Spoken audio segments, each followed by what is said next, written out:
Okay, this is Robert. And this is Brian. And this is Ryan. And this is FARSIDE CS Podcast Radio. And tonight we're going to be talking about a little bit of that crazy, paranormal, that UFO stuff. So, Bob, you wanna start off with what we're discussing tonight? Absolutely. This day in history, June 24th, 1997, the U.S. Air Force officials release a 231-page report dismissing long-standing claims of an alien space crash in Roswell, New Mexico, almost exactly 50 years earlier. Public interest in unidentified flying objects, or UFOs, began to flourish in the 40s when developments in space travel and the dawn of the atomic age caused many Americans to turn their attention to the skies. The town of Roswell, located near the Pecos River in southeastern New Mexico, became a magnet for UFO believers due to the strange events of early July 1947, when ranch foreman W.W. Brazil found a strange, shiny material scattered over some of his land. He turned the material over to the sheriff, who passed it on to authorities at the nearby Air Force Base. On July 8th, Air Force officials announced they had recovered the wreckage of a flying disc. A local paper put the story on its front page, launching Roswell into the spotlight of the public's UFO fascination. So what do you think? Was there definitely a UFO there? I don't know. I think maybe there's a good possibility of it. I mean, why would they allow a newspaper to release a story and then they go and redact it? Well, exactly. Soon after they redact, they take back their story, saying the debris had been merely a downed weather balloon. So really, aside from any diehard UFO believers or UFOologists, that's hard to say, public interest in the so-called Roswell incident faded until the late 70s when claims surfaced that the military had invented the weather balloon story as a cover-up. Believers in this theory argued that officials had in fact retrieved several alien bodies from the crashed spacecraft, which were now stored in a mysterious Area 51 installation in Nevada.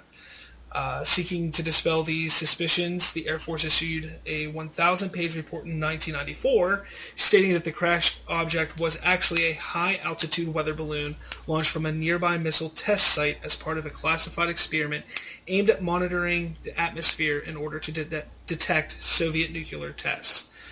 So they don't cover it up at first, and then they go back and cover it up, and then they add more to it. What is that? Like 50 years later? Yeah, the Project Blue Book, different studies, and they went to great lengths to discredit witnesses, and like the swamp gas and the atmospheric lights and mass hysteria, and it's just like, why don't they just say we don't know what it is? Swamp gas explanation always cracks me up. What I always found interesting about Roswell was like the stealth fighter came out shortly after Roswell. So like, was this technology? Was it a downed aircraft that the United States government was flying, or was it in fact, a UFO, and that's where they got the idea for the stealth aircraft? That's the only thing I really find interesting about Roswell is which one was it, and obviously that's up for debate. It could have very well been, predecessor of, the technology they brought over from the Nazis in Project Paperclip when they were working on the Delta Wing design. It very well could be. Yeah, absolutely. Okay, I mean, with all this though, let's say it was a weather balloon. I mean, then how do you explain all the other events that we either personally have seen or the eyewitnesses that you've read about? I mean, is there extraterrestrial life? Because when you say UFO, that can be anything almost. I mean, it could be a weather balloon. It could be it's an unidentified flying object. So it could be anything in here. So I think for the most part, we're talking about extraterrestrial life, that there's other life out there that's more advanced than ours. Is it possible? Do you believe there is? Why not? I mean, it's a vast universe. Yeah. And who says that they're even aliens to begin with? What if they were a lost civilization that we just don't know about? A lost civilization in space? Sure. We have various artifacts that were dug up from past civilizations that have faded away, gone extinct, however you want to put it, and it's very peculiar. Supposedly they were very primitive people. They were hunter-gatherers, and they weren't supposed to be, privy or even knowledgeable about such technologies. And here you are. We're looking at it. We're looking at these artifacts in museums that have been packed away, in their warehouses, and they're just pulling them out now because they just didn't know what to do with them. They didn't know how they fit into the puzzle, and they created this story, and we went along with it, and now we're looking at the products of the past, and we're trying to make sense of it. That's all we can do is look at things and try to explain why they are what they are. But I think it's way more plausible that there is something else out there than, there being nothing else out there. I mean, we like to pretend like we know a lot about our universe. We really don't. We don't even know. We don't even know a lot about our own, oceans. Yeah, so I mean, our the idea that we have it figured out is ludicrous. Our oceans are probably just as mysterious as outer space is to us. I mean, there isn't a year that goes by where we don't discover some sort of, fish or something in the ocean that we've never seen before, or fossils of something from before. So I agree with that. How can we be so sure of what's in space if we can't even be sure with what's on our planet? But, I mean, what proof besides just things from the past? I mean, everybody tries to debunk that stuff. I mean, I'm sure we've all watched the show on History Channel, Ancient Aliens. They sit there and they talk about, the pyramids and how they couldn't be built. It would take, 200 years for the pyramids to be built with the tools that they had back in the day. How the pyramids are lined up with the Mayan ruins and stuff like that. I mean, it's all things like that, but everybody's just so quick to disprove it. So why? Could you imagine being an engineer back then? I don't think there was really an engineer back then. Designing the pyramids? It was I think it would be a lot easier than you think. It was probably some guy like, hey, we want to make something tall. Well, here's the way we do it. And they just said, okay, we'll do a bottom base that's bigger. The next level's a little smaller, a little smaller, a little smaller. It's not hard to do it back then. That's how they had to build things. They wanted to make a big... Well, you just take a handful of sand and you let it pour out of your hand and you get the perfect design for a pyramid. All you have to do is measure it. Yeah, I mean, but that's a lot of measuring. I mean... But there's a lot attached to the pyramids, dealing with the occult and the other side, spirit journeys. The pyramid is more like a vision seen by the shaman or the priest class in their drug-induced visions, and you very well see a pyramid, maybe what they're referring to as Babylon, the staircase of heaven. Okay. I think the pyramids are really I don't know if the right word would be an homage or it's more like them worshiping this vision that they've all a shared vision that they've all experienced. Well, I mean, I see that, but why? Okay, so explain to me. I mean, honestly, you kind of threw me off a bit there, but when you really think about it, I mean, there has to be, whether we're talking about pyramids or something, I mean, let's get back on track with, extraterrestrials here. It's so easy to go off a track when it comes to the subject. It's true, but, I mean... It's all connected, it really is. Somehow, some way, it's connected. I don't know why, but it is. Yeah, could these extraterrestrials... Take, for instance, the whole idea of Pharaoh saying that he's a god, and he's descended, and he's using celestial star group as a reference of where he came from. Okay. Wouldn't you say that the pharaohs might be aliens? It's a possibility. And why is that theory so popular? Maybe there's a little bit of truth. Maybe there's some kind of genetic memory that's infused in all of us. And, it might not be this we're these genetically created slaves that is so popular, but maybe we just are a forgotten colony. They seeded the planet. One thing led to another. They had to go back. Blah blah blah. Something happened. The technology wasn't, I guess, as durable as they would like, and it crumbled, faded away. History happens. Time happened. That's always been technology's no longer around anymore, and we have nothing to point to, and it turned into a myth. That's always been a theory that I've actually liked. I mean, for probably a good 10, 15 years since I first discovered that theory. The idea that we are the extraterrestrials. I mean, we were put here for a reason. I like to make up little stories in my head. I think everybody does.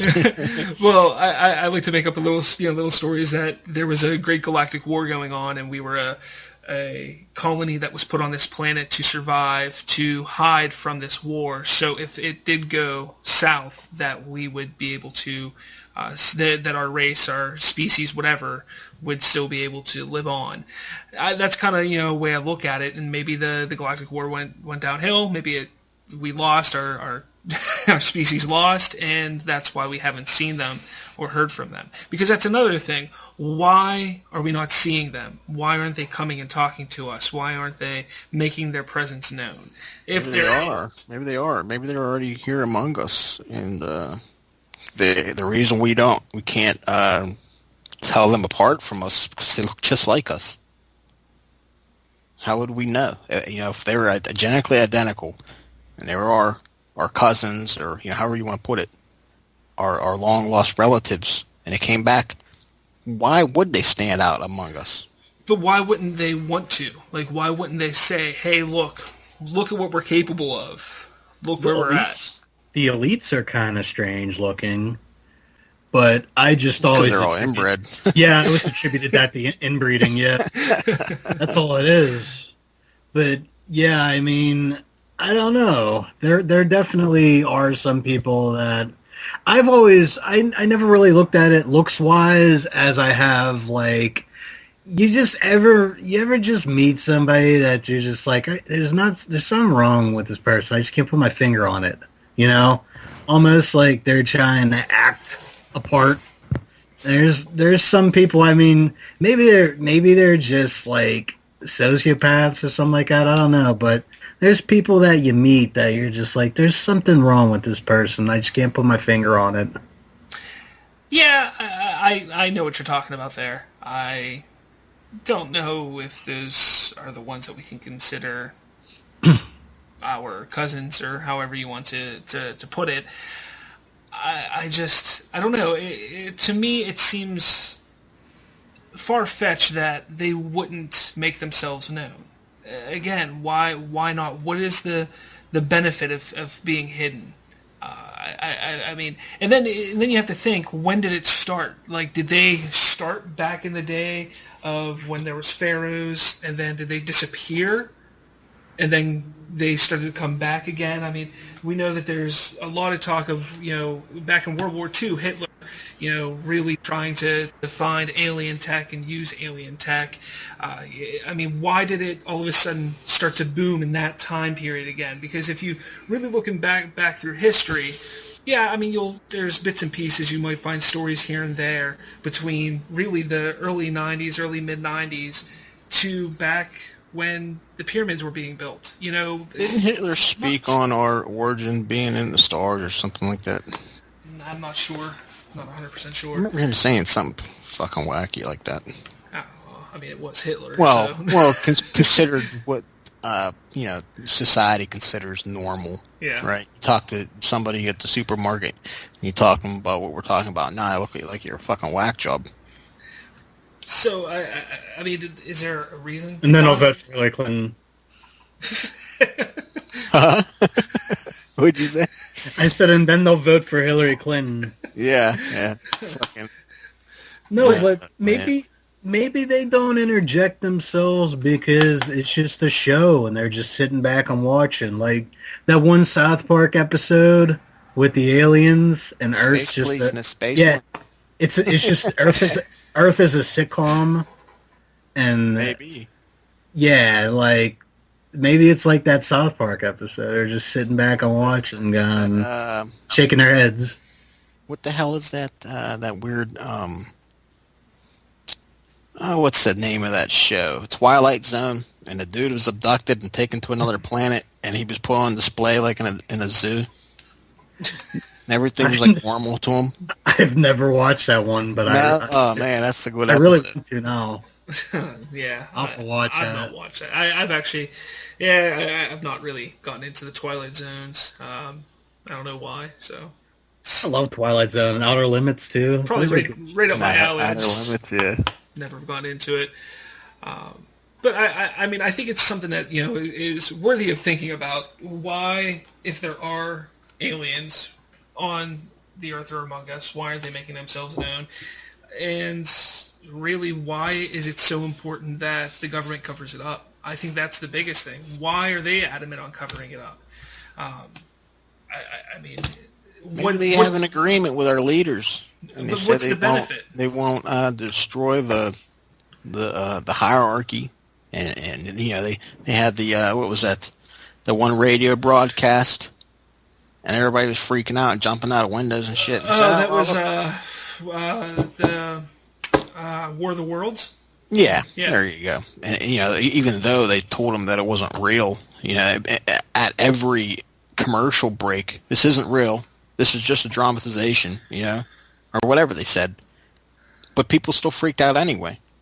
And maybe that was just like a test. Maybe they did encounter these aliens, and they just said, we'll see what happens. But I mean, to digress, to pull back from that, why wouldn't they do a peaceful introduction? Why would it have to be a war? Because did you ever see the Tim Burton film Mars Attacks? That's why. That's what happens. I hope not. I agree. I don't know. Here's going to sound really funny, very X-Files-ish, but I want to believe. I really do. I want to believe, but there's just so much that just doesn't make sense that, and maybe that's all by plan. Maybe that's what the government wants. They want you to have that curiosity, but not be able to prove anything or just go from there. It's unfortunate, but that's how I feel. Anybody else? Yeah, I don't know. To think that the government has control over everything, I'm not behind that. I think there might be an agreement to where they won't interfere, and they get a free, safe spot in the universe. They can come, they can go do their shopping, whatever it is they like to do, and they just won't affect our civilization, and they'll just leave it be. Yeah, that's a possibility. There's a guy, I forget his name. It might be Charles Hill. He was in the Air Force. He just released this book. He just retired. We have that amazing thing called Wikipedia. Sure, you can look it up. Internet. But I'm just BSing about it. And he discussed how there are different areas, and there's not just Area 51. There's other bases, and the same area was like Area 54 or something like that, and in the same mountain range.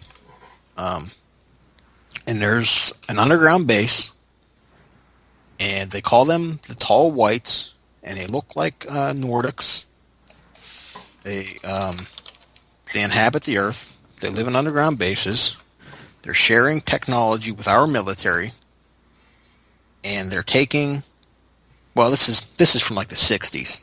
His experience. It could have progressed further on, but they were, basically helping them manufacture parts for their craft, like all the different technology now.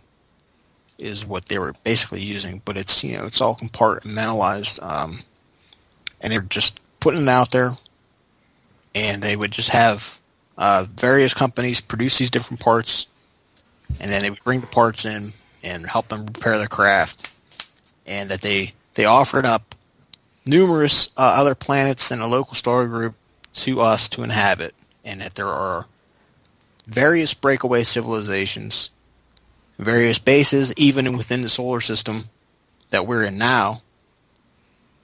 And that's where his story left off. And that's, years ago.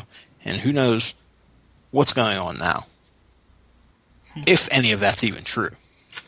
Charles Hall, was that his name? There you go. There's a website called viewzone.com. Real big. When you open it up, it says disclose this. It looks like there's 7 different parts. It's a disclosure. It's a very interesting story. If statement. you guys haven't heard it, you should give it a listen. I think there's a little bit of truth to that. Yeah, it definitely looks interesting. I encourage people to read it. He doesn't really embellish it. He talks about how he did a frickin' it was a paint by number, and he handed it to them, and they took it to their home planet. Like, he wasn't there. He didn't go with them. He's not saying any of that. He was not saying he's an abduction, quote-unquote victim, or whatever the hell you want to call it. Didn't have any abduction experiences. And he just, it was normal interaction on his, as a weather observer at this base in the middle of the desert. And I guess he had a couple of conversations with these beings, and they were fascinated with him because he was a devout Christian, and he believed in God, and he believed that praying would protect him, and that's why they liked him. Well, this is kind of interesting. Looking on this site here, there's a gentleman by the name of Ben Rich, Lockheed Skunk Works director. He admitted in his deathbed confessions that extraterrestrial UFO visitors are real, and they give 3 points that he covers. Number 1, there are 2 types of UFOs, the ones we build being humans and ones they build being the extraterrestrials. We learned from both crash retrievals and actual hand-me-downs the government knew and until 1969 took an active hand in the administration of the information. After a 1969 Nixon purge, administration was handled by an international board of directors in the private sector. Number 2, nearly all biomorphic aerospace designs were inspired by the Roswell spacecraft. From Kelly's SR-71 Blackbird onward to today's drones, UCAVs, and aerospace craft. And then number 3, it was Ben Rich's opinion that the public should not be told about UFOs and extraterrestrials. He believed they could not handle the truth, ever. Only in the last months of his decline did he begin to feel that the International Corporate Board of Directors, dealing with the subject, in parentheses, could represent a bigger problem to citizens' personal freedoms under the United States Constitution than the presence of off-world visitors themselves. So that's kind of interesting. Believe it or not. It looks like, it could have been this Ben Rich who was like, nope, don't let the public know. So yeah, definitely check out this website. Again, it's viewzone.com.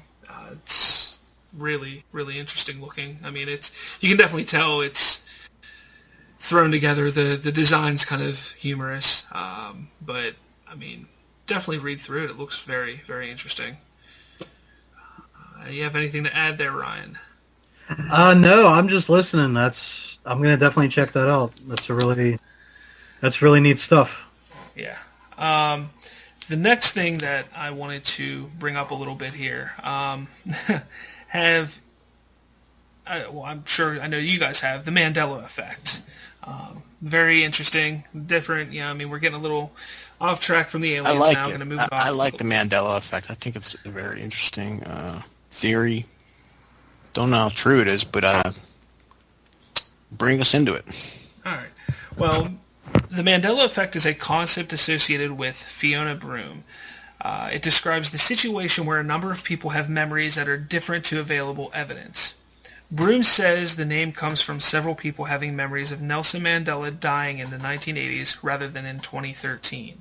She argues that common memories, which appear mistaken, could be explained by the existence of parallel universes that are able to interact with each other. That comes from Wikipedia under Mandela Effect. Andrew Friedman, a postdoctoral fellow of the Massachusetts Institute of Technology, argues that the effect is really caused by fallible human memories, confabulation, and the notion that it is related to quantum physics is unfounded. The term has spread as an internet meme, a popular example being the claim that a number of people remember the Bernstein Bears with a different spelling. Basically, it is supposedly today spelled with an A, Bernstein Bears, whereas many people believe that it's pronounced Bernstein. It's so ridiculous. But I mean, I don't know. I'm one of the ones that remembers it as Bernstein. So it doesn't even sound right. Bernstein. It's the Mandela Effect, man. I mean, is there a prescription maybe for that? I mean, I have a lot of memories that don't line up with things now. I look up things, on Wikipedia. Maybe it's just I'm the victim of Wikipedia. I don't know. Hey, that's a possibility. There's all the different, there's a lot of different examples put forth, and it has a lot to do with products. Mm-hmm. They're saying, oh, wow, this product changed, and like they were using a Pepsi can. Oh, look at the Pepsi design, how they changed it. And it's, this is proof of the Mandela Effect. There's a lot of people out there freaking out. I just think they don't understand that there's a such thing as rebranding. They go in, they think their product is dead. They need something fresh, something new, something exciting to draw your attention away from all the 20 million different selections on the shelf, and they rebrand their product. I just think it's that simple. Yeah. I mean, there's another one. It never grabbed as much traction as the Bernstein Bears one, but like E.T. They airbrushed all the guns out and turned them into flashlights. Oh my God, Mandela Effect. Well, again, another one with Star Wars. A lot of people swear they remember watching Star Wars and Vader going, "Luke, I am your father." But it's, no, I am your father. Now, again, it's possible that could have been done post-production. We know George Lucas likes to screw with things constantly, but I think by now, with how many Star Wars fans there are in the world and how many, absolute obsessed people there are with Star Wars, I think it would have come out now if the original copy or what was in theaters originally said, "Luke, I am your father," or not. So, but that is another one. Again, it hasn't grabbed as much traction. I mean, have you guys experienced anything yourself or heard anything yourself?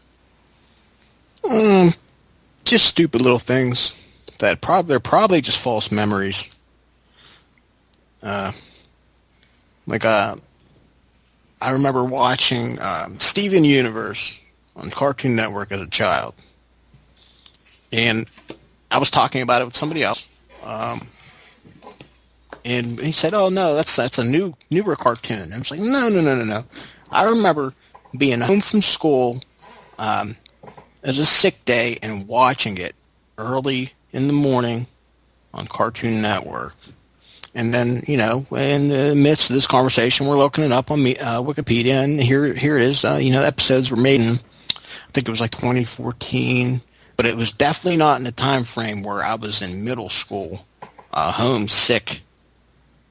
So it's just maybe I was having some kind of vision of the future where I had the flu. I don't know.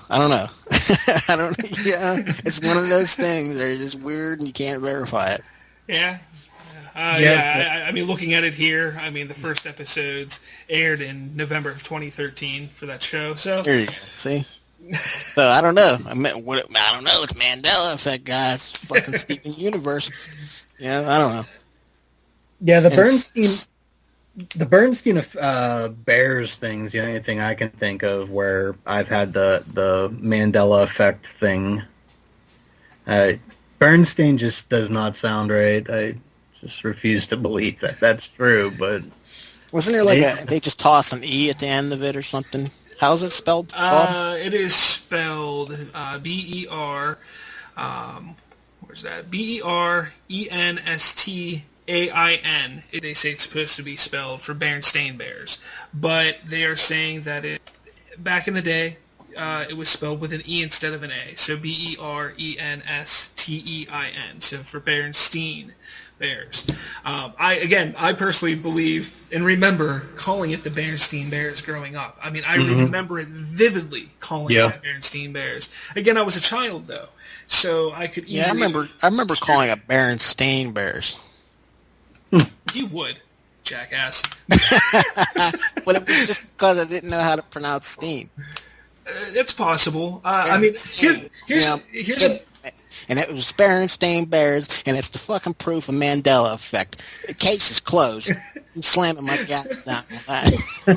Before we close out on the Berenstain Bears, I just want to say that I even spoke with my mother about this a while ago, and she remembers it as the Berenstain Bears. So it's not like, it's not something that just weird conspiracy theorists or people like us that like to look into this kind of things that believe it or are confused by it. I mean, my mother is not the kind of person that goes looking for weird stories like this. So that was kind of interesting to talk to somebody that read the books with me growing up and truly believed that it was Berenstain Bears. Why is your mom always running around in a freaking shower cap? That's what I want to know. That's a conspiracy right there. What's going on underneath that shower cap? My mom just running around in a shower cap? No. I'm talking about the Berenstain Bears. Oh, the Berenstain Bears, okay. That polka dotted thing going on there. What's going on there, Berenstain Bear Mom? Why aren't the bears ever growing up? Jesus, it's been how long? Mandela Effect, I'm telling you guys. Oh, man. Now, another thing that we want to touch on, again, this one's a little more creepy, I think, especially if you've ever experienced it. But sleep paralysis, something night terrors, shadow people. Yeah, it's something that I recently experienced as recent as about 2 or 3 weeks ago. I literally have been having trouble going to bed at night because of it since then. So for those of you who don't really know what it is, I want to read a little article here. It's from viralthread.com. The headline is, have you ever woken up in the middle of the night paralyzed? Well, you're not alone. How many of you have at one time or another woken up unable to speak or move in the middle of the night? If you have, we would like to inform you that you are not alone. The standard definition for this phenomenon is called sleep paralysis. And although it's certainly a strange phenomenon, it's actually not uncommon. Those who experience it suggest it lasts a few seconds, several moments at most, or occasionally longer, and usually occurs right before you are about to fall asleep or right after you wake up. It's interesting that they say that, because I literally was actually sleeping already when it happened to me. I was having a dream, and it was a weird dream, something that, it was me and my kids were in it. My ex-wife, her newborn child was in it, and for some reason I picked up the child in my dream. When I picked up the child, I personally, in the dream, became completely paralyzed, unable to do anything. I literally was, I couldn't move in the dream. And I immediately became aware that I was in a dream. I was like, holy shit, I can't move. I need to wake up. I need to wake up now. And I forced myself to wake up. And as soon as I woke up, I was in my bed and I couldn't move. I was still paralyzed. And the creepiest thing about all this is I felt a presence hovering over me, looking at me, staring at me. And it felt evil. It did not feel right. I was scared beyond belief. The only thing that I could think of doing was to start praying to God. And I was like, please God, help me. I don't know what to do. Please God, help me. And it literally scared the shit out of me. The article goes on that many have reported that when experiencing sleep paralysis, they feel a presence of something often described as a malevolent, thank you. No problem. Threatening or evil, and many feel a large amount of terror and panic. Scientific approaches, although, say the phenomenon of experienced sleep paralysis is simply one of a hallucination. I don't know. I mean, it felt real as fuck to me. And I don't know if you've ever experienced the inability to do anything. But I've had these experiences. It's scary. I mean, it's literally terrifying. I have not, thankfully. I've had the astral travel stuff, and that's fun, you know. Oh yeah, definitely. Those type of dreams, those are the best. Yeah, those are great, and lucid dreaming and all that. The good side of what we're talking about here. I've never ever experienced that the sleep paralysis thing. I have heard that various psychologists have attributed the dreams or the sleep paralysis phenomena to stress.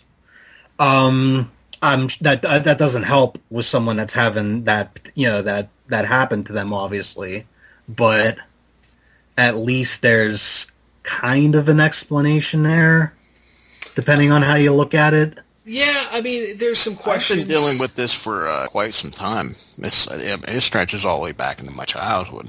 My most recent experience it involves shadow people, where basically the same thing you're having, but I wake up, I'm frozen in my bed, and there's a shadow person standing over me. I see them, and they're moving in the room, right? And I'm completely terrified. And there's been instances where I've woken up paralyzed. There's nothing in the room, and then the shadow person comes through the wall, and I'm seeing this shadow person, and it's having an interaction with me. I've had the floating over the bed experience, where I wake up in this frozen position, and I'm floating freely in the middle of the air, in the middle of my bedroom. I've had experiences where I've come floating back in through my window. I've done that. It's just I don't know. I don't know what to make of it. Try not to make a big deal out of it, but it is quite freaky. There's a lot of people who try to ask and figure out if it's spiritual. There are some examples of the phenomenon that would fit under the umbrella, such as the sensation of floating or being outside of the body, or visiting is not of this world, near-death experiences, and more. Outside of the spiritual philosophies, quantum science has shown us there are worlds within our world that we are not able to perceive easily yet, and perhaps the experience of sleep paralysis may be one. So, think of it this way, that, maybe there's a certain, area whenever you're falling asleep where you hit another realm, another world, your brain waves are on. It's at that moment that this happens. It's a possibility. Could just be could be your quote-unquote soul transferring into a different body, or something like that, That concept, that idea right there is really interesting about the worlds within the worlds, because to get a little bit off topic here, I had another experience probably closer to 10 years ago, probably close to 10 years ago.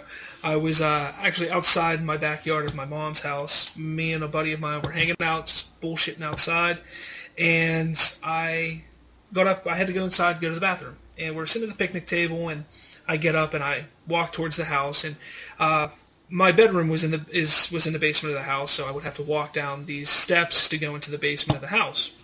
As I walked down the steps, I literally just witnessed a bright flash of blinding light. Like, I could not see because it was so bright. And when everything came back, it was pitch black, and then it was another flash, and then I could see again. And it was not a split second, I'd say probably 1 to 2 second incident that happened. When it happened, I immediately turned around to look at my friend, and I was like, whoa, did you just see that? he had no idea what I was talking about. I tried to explain to him what happened. I thought maybe there was lightning, maybe it hit a transformer, the lights went out, and then they flickered on and off. I tried to justify it in my head some way possible at that time, because that's what you do. You try to justify what's going on. It wasn't until later on that I talked to some other people that there were some thoughts that I possibly could have passed through another realm, another world. Even if it was just very quickly, I passed through it very quickly, and was back on this planet, on this world. So to me, I believe that that's a good possibility that that's what this is. This sleep paralysis, that you are at a certain point in your brain waves, and that's what it could be. The brain is a very tricky thing. That we might figure out space before we figure out exactly how our brains work. I'm serious. There's also the idea of the lucid dreams, something that Buddhists are known to practice, something basically where individuals report during a paralysis state while in bed. Lucid dreaming is when one experiences a dream state while being totally conscious of it. Like I said, Buddhists are known for practicing that. Basically, they strive to control their consciousness while dreaming. So that's another possibility. I've had dreams where I relived them the next day. Like, I would dream about something, and it's just totally mundane stuff. And I would have these dreams, but I would remember them as the day goes on. It wasn't like something where I would remember it in the morning and I would, proactively go about my day, maybe even subconsciously trying to recreate them. I would remember them as it happened, event by event. A face I saw, someone saying something. And those are the only weird dreams that I've ever had personally. And again, totally mundane stuff, but you're just like, holy shit, I just dreamt about this the other night. It's happening. Yeah, I mean, it's like a deja vu sort of thing, but Exactly, that goes with the deja vu concept of things, and I believe that I've experienced things like that before. I think I experienced that more as a child when I was a kid, going to school. But one of the things that I heard one time is whenever you have a routine, when you're doing something so often, all the time, going through it, it becomes such a habit that you don't even think about it before you're doing what you're doing. And because of that, then your brain will make things up like, oh, I did this already, or I've seen this before. Well, obviously you have, but in a different way than what you're seeing it now. And that's kind of how I was explained. That's kind of what deja vu actually is, because a lot of the time it's not something that you are doing for the first time ever. A lot of times it's something that you've done in the past, but you're seeing it a different way now. Well, yeah, I mean, obviously... I think, the dream oracle you see in ancient civilizations, and now is, they've always had those dreams, and a lot of predictions have come out of dreams, and they've come true. Just like you guys were talking about deja vu. I've had that happen so many times. I don't know. You try to explain it to people that haven't experienced it, or they do experience it, big of a deal. They just, maybe think it's how the brain remembers term versus long-term memory. And it's, instead of it being filed under short-term memory, and that's why it seems like it's deja vu. Mm-hmm. But experiences concerning the future, I've had plenty of that. And it's bewildering. It's meeting new people I've never met before. And I just remember seeing maybe like a slice in time as if it was, like a movie strip or something.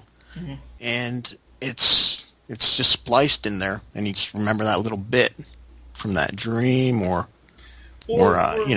drug-induced vision you've had, whatever. What if we are beings, and this is going way out there, but what if we are beings just replaying a life over and over again, like just nonstop? We die, And I entertain that thought. Yeah. We are Yeah, me reborn too. as ourselves again, just reliving our life again. Or even a crazier idea, what if we are already dead and what we are living right now is our final thoughts? Or it's just our memory downloaded into a computer. I mean, and that's just all we got to work with is our memory of our life, and it's just being played back like a movie. Yeah, I mean, it's all just weird to think about, and you then start to see how insignificant you actually are to this universe, to the world, when you start thinking like that. But I mean, I want to know if, say, your mind is or was injected in this machine. What makes me so important to get injected into this machine and be remembered? And say this is emulation of a past life. Who was I to be picked out of all these other people to be put into this machine? Maybe it's not so much that we're important, but whom we interact with. Maybe there's somebody that we have to touch who is important, or maybe we touch somebody who eventually touches somebody who eventually touches somebody who is important, and maybe without that happening, those who control us, feel that what needs to happen won't happen. I mean, you can look at it that way. I mean, not to sit here and say, Brian, that you're not important, because you are very important, Brian. Never let anybody tell you otherwise. But damn it, I'm important. I don't want to be important. I just want to be a normal guy. But I mean, there's so many different possibilities when it comes to anything like that. I mean, it really boils down to: is it the mind? Is it some other force at work? Is it spiritual? Is it alien? What is it? What could be what could possibly be giving us these visions? These shadow people. What are they? Who are they? Why are they here? What these dreams? These deja vu episodes. Why are we having them? I mean, I think maybe they're public service workers from another dimension. They committed suicide, and now they have to spend a life in eternity serving the dead. Okay. Have you not watched Beetlejuice? I have seen Beetlejuice. How do I look? A little flat. The guy on the clothesline. Oh, man, that's so funny. But I don't know. I know that with the experience that I had a few weeks ago, on top of what I decided to read up on it, which was probably a bad idea, I am scared shitless to go to bed at night. I really am. I mean, it's been almost a month now, and I'm not afraid to admit I need to have some sort of light on when I go to bed right now. Because that's how I was when I first had my my first shadow person experience. It's very alarming. It's unnatural feeling. I mean, there's nothing I've ever felt like it before in my life. It's nothing that. It is that feeling of dread. It's like, it's that complete darkness. Exactly. It seizes your heart. No hope. There's no hope. You are in complete fear. You are basically just. You think you've seen Harry Potter, right? Yeah. With the Dementors. Yeah. You think maybe that was the inspiration for that? It's a possibility. What if that was what we were dealing with? Maybe they're shadow wraiths or reapers, and we stopped breathing while we were sleeping, and they thought we were dead, and they were coming to claim our souls.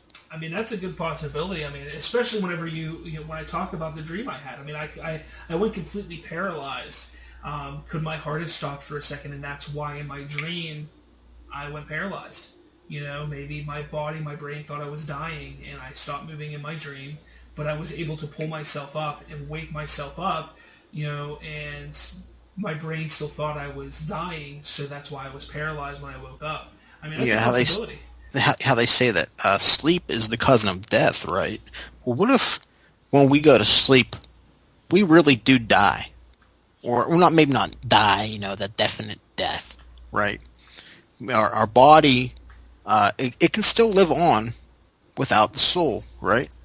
So what if we slip out of our bodies and our dreams are memories of the afterlife? We go into the afterlife. We go and we have our fun there, or whatever it is that we do, because we can never really remember a dream perfectly. We can only recall bits and pieces, right? Yeah. What if dreams were just a recollection of the afterlife? Yeah, I mean that's a possibility. And, they say a lot of times the longer you go away, the longer it has been from a dream that you've had, the less you'll remember from it. So that's why they always say, it's good to have a notebook next to you so you can write down right when you wake up so you don't forget. Mm-hmm. I don't know. I mean, it's whatever it was that happened to me scared the shit out of me. I talked to a few people about it. I know, Brian, you're one of them that I talked to about it. I even talked to my mother about it. I know I'm going to bring my mom up again in this, but I did. I talked to her about it, and she said she experienced the same thing herself. She has experienced it, and she was in complete fear just like I was. So it's absolutely something that's going on. I want to know why and how. Right. I don't want to, and I definitely am not going to continue to live in fear my entire life. I know once I kind of calm down and accept it, I know I'll be better. But I mean, it's some scary shit, and I hope, Ryan, that you never experience it, because I've never in my entire life. Well, I do. I hope you experience it, Ryan. Oh, Jesus. No thanks. I'll stick with my happy dreams. I don't want any parts of this shit. You don't wanna experience a shadow, Rafe? I think of shadow people. You mentioned Harry Potter. I can't help but think of the wraiths in Lord of the Rings. The ring wraiths. Oh yeah. There you go. Yeah, and just because they were physical, but they were cerebral too. They wanted to draw the hobbits into their world, and it's super. Let me ask a question. when this is going on, you obviously have the psychological aspect to it, but what's the room like? Does it get cold? Honestly, I don't remember that aspect of it. I mean, I was in so much fear. I had no idea what to do. Not really paying attention to him. I mean, my only thing was I need to move. I need to wake up. I need somebody to save me. I couldn't even talk. Everything, you can't do anything. The prayer I was saying to God was in my head. I mean, I was just, God, please help me inside my head. Please help me. Please help me. Please help me. It's happened to me so many times where I've learned to laugh at it and not even fear it. That's crazy. I've prepared myself for it, and now I just laugh at it. I think it's angry. I think that's why it leaves me alone for the most parts, because I'm not afraid of it. Yeah, I don't want to. I mean, it is scary even when it does happen now, but it seems as if you remain calm and you don't allow it to create that sense of fear inside of you, it shortens the amount of time you're exposed. So I don't know. That's just my experience, or maybe how I recollect it. Yeah, I think the only thing that I really realized at that moment, besides the sensation that something was over top of me. Again, I didn't see anything, but the reason for that is the way I sleep in my bed. I sleep on my stomach, and my head was turned towards my wall, or actually towards my closet, and it felt like something was behind me on the wall side of my room and was standing there, over top of me, staring at me. So it always happens when I'm on my back. When I'm sleeping on my back, it always seems as if it's how it happens. So I've learned to sleep on my side. The biggest sensation that I felt was my heart rate. My heart rate was just... I wish I could have monitored my heart rate at that time, because I'm telling you, it was probably upwards of 140, 150, 160 beats I mean, it was just crazy. You're getting into cardiac arrest territory. I mean, that's how fucking scary it was. And to add to all of this, I've had experiences with the visions of the females, and they're like they're strange. They don't really look like people. I mean, they look like humans, but their faces are a little different. And they speak this strange language. It seems like a very ancient language, maybe like Welsh or something, or Irish. I'm not sure. Because the one night I had an experience where, and she explained to me that she was just feeding off of the body's energy, and I was kind of like not attached to the body. I was kind of outside of it a little bit, and she said something in this ancient language, and I went right back to sleep, and I woke up immediately. And I remember feeling her flesh. It was kind of like, I don't know how to explain it. It wasn't smooth. It was soft. It was cold. It wasn't completely smooth. It was kind of like there was like ripples on it. That was the weirdest thing. So weird. And this happened at my brother's house. So it's following you.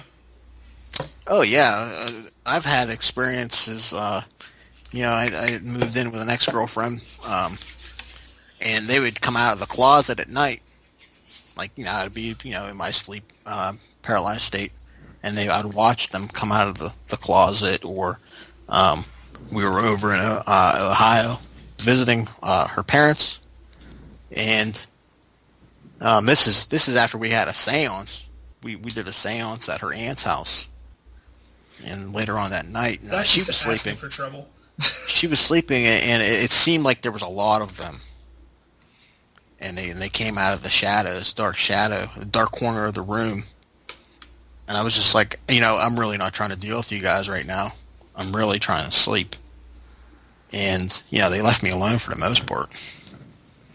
But and I've had experiences up in Pine-Bituming. Up my aunt and uncle's summer trailer they have up there. Very, very strange, very peculiar. I'm not entirely convinced that it's the same entity. They definitely have different feelings to them. So there's more than one. It might just be spirits of the dead. It might be all it is. It might just be as you're traveling from your different brain waves or states of mind. Maybe you're in that in-between spot where the dead lie and you're able to experience them. It could be anything, really. Yeah. Well, I don't know. I think I've had enough of this talk here. You're not going to sleep tonight, Bobby. Probably not. It's not Probably going to not. I mean, I'm sitting downstairs in my living room. TV's off. Most of my lights are off. You're on night watch, bro. It's fucking terrible. But I do want to leave everybody off on a kind of lighter note here. There's an article from a newspaper. I'm not sure where it's from. Maybe Florida. Probably Florida. It always happens in Florida. Always Florida. Well, the headline is Florida couple arrested for selling tickets to heaven. A couple in Florida, Tito and Amanda Watts, that's their name, Tito and Amanda Watts. They were arrested a few days ago for selling golden tickets to heaven to hundreds of people. They sold the tickets on the street for $99.99 per ticket. They told the buyers the tickets were made from solid gold and that each ticket reserved the buyer a spot in heaven. Simply present the ticket at the pearly gates and you are in. Tito Watts said in his police statement, "I do not care what the police say. The tickets are solid gold. And it was Jesus who gave them to me behind the KFC and told me to sell them so I could get me some money to go to outer space. I met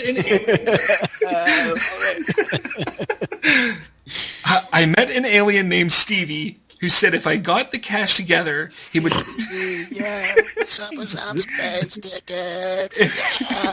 If he got the cash together... KFC, damn it. It's gravy. if he got... That's where all the good business transactions go on, behind the back of a KFC. Yeah. Get some chicken and do some business. Get a golden ticket to heaven on a spaceship. Stevie said if he got the cash together, he would take Tito and his wife on his flying saucer to his planet that is made entirely of drugs. He said to Tito, Tito said... I believe him. It happened.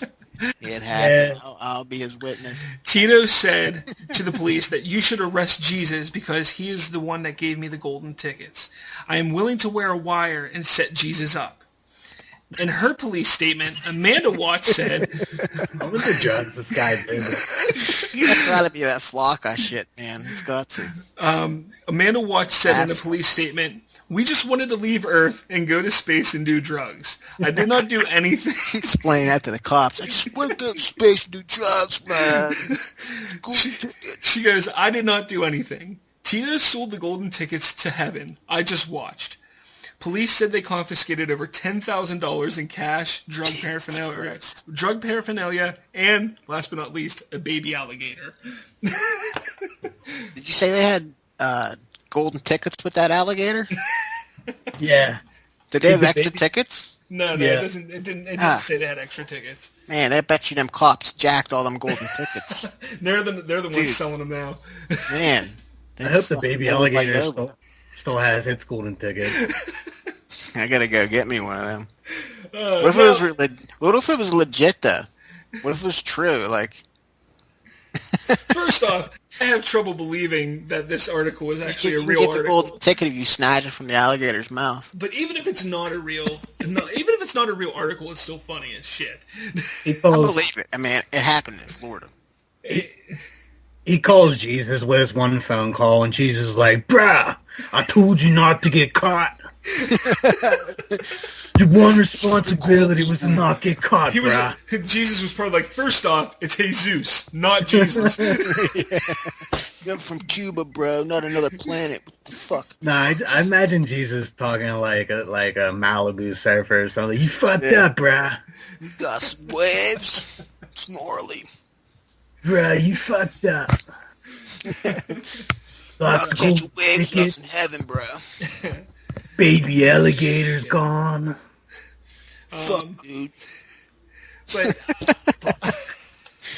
that's pretty much all I have today. So if you guys have nothing else, I guess from us at CS Podcast Radio, I'm Robert Slavinsky. I'm Brian Kepple. And I'm Ryan Thomas. Thanks for having me, guys. All right, no problem. And you can catch us on, we have Twitter handles. Mine is at Brian _Kepple, Kepple. Hit me up if you want some golden tickets. My Twitter handle is at rslavinsky, RSLAVINSKY. I don't have any golden tickets, but I might be reaching out to Brian to get some. And my Twitter handle is at that guy named Rye. And I don't know. I just want to know what happened to that baby alligator. He's going to heaven with them cops and them golden tickets, dude.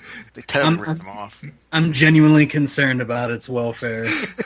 Maybe that was the alligator. Never mind. I'm not going there. All right. Well, what you're talking about. Well, again, from all of us at Common Sense Podcast Radio, have a good night. See ya, guys. Later.